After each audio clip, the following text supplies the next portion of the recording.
Defense Secretary Lloyd Austin recently met with his counterpart in South Korea. The civilian leaders agreed to update their plans for potential war with North Korea. This comes as a reaction to new weapons tests carried out by the communist regime. David Choi is a reporter with Stars and Stripes. He joins us from South Korea. David, welcome to the program. Hi, thanks for having me here. So in what way has the threat from North Korea changed, if at all? Well, just this past year, you've seen a host of different weapons tests.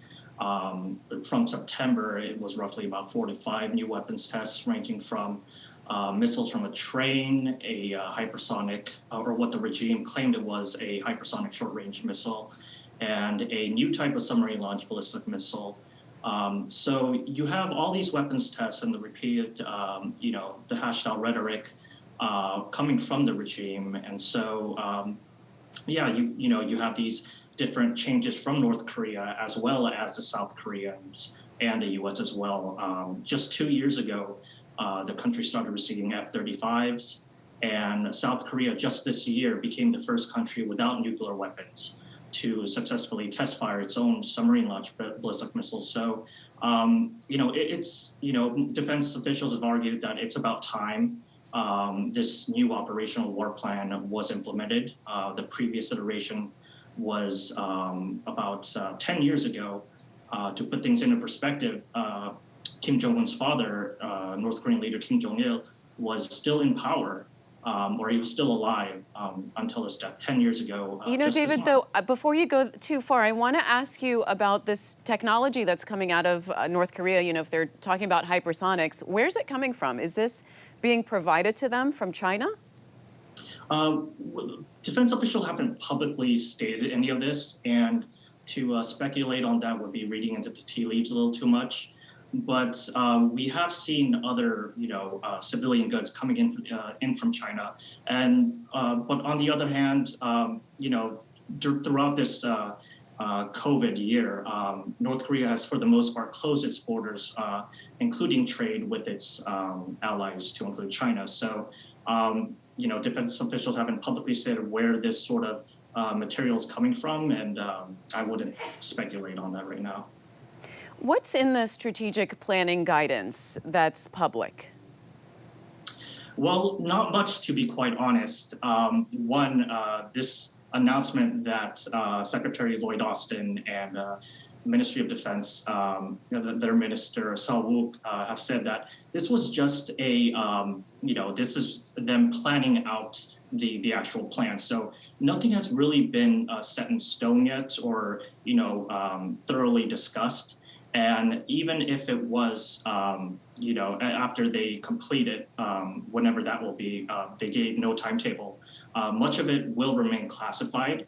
A lot of the strategic planning here on the Korean Peninsula is classified, including the conditions for when the U.S. is supposed to allow South Korean military to have a little bit more autonomy in the event of a conflict. So I can't really, we don't really know what will go inside. But this past decade, we've seen a lot of changes in the Korean Peninsula, so they'll probably be sure to take that into account. So, David, what are the yearly exercises that the U.S. and South Korea do jointly? How extensive are they? Well, during these past 4 years, they've been scaled down a bit. You had aerial exercises, you had hundreds of U.S. troops performing, ground combat exercises. Now it's mostly computer simulations that last for about 2 weeks. Defense watchers have speculated that maybe it was to kind of lower the temperature down here. It's the exercises that, the pictures that you see of past exercises, the ground combat troops, it pretty much went away. But, the two countries are still, training together. It's not as public as it was before. And how advanced are South Korea's defenses? You mentioned they got delivery of F-35s. Right. So they signed a contract for a little over 3 dozen F-35s, and they started receiving them about 2 years ago.